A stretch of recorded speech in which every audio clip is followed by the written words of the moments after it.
Islamic state घोषित झालंय मुंबईपासून 70 किलोमीटर अंतरावर. तुम्हाला माहिती नसेल तर लक्षपूर्वक ऐका, काळजीपूर्वक ऐका.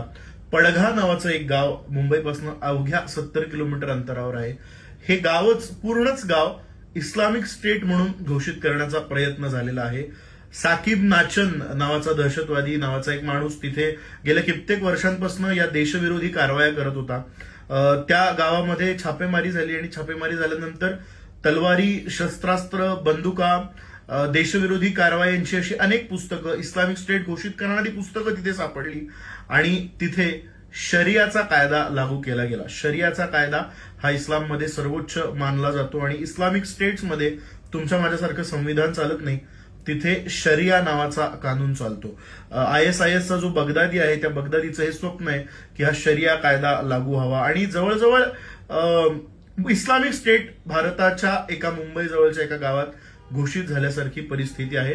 आणि अशी 400 इस्लामिक गावं छोटी छोटी तयार करावी असं या सगळ्या आतंकवाद्यांचं स्वप्न आहे. आणि ही 400 गावं तयार झाली की एकाच वेळेस संपूर्ण भारतभर ही सगळी गावांमध्ये ड्रोन हल्ला करतील आणि भारताची अंतर्गत सुरक्षा व्यवस्था बिघडवून टाकतील असा त्यांचा प्लॅन आहे. पडघ्यामध्ये 83% मुसलमान झाले आणि ते एकदा का 83% झाले की त्यांनी त्यांचं गाव हे इस्लामिक स्टेट म्हणून घोषित केलं.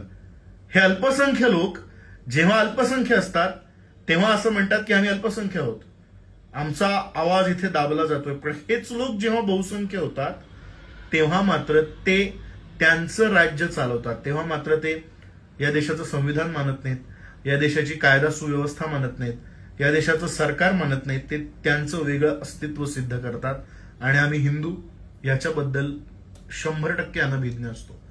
आम्हाला काहीच याचं वाटत नाही.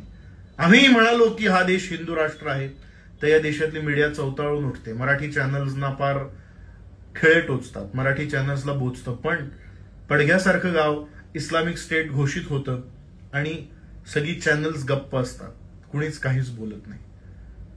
आपल्याला काही वाटणार आहे का याच्याबद्दल? आपण व्यक्त होणार आहोत का? आपण आपल्या नव्या पिढीला जागं करणार आहोत का? प्लीज विचार करा. धन्यवाद.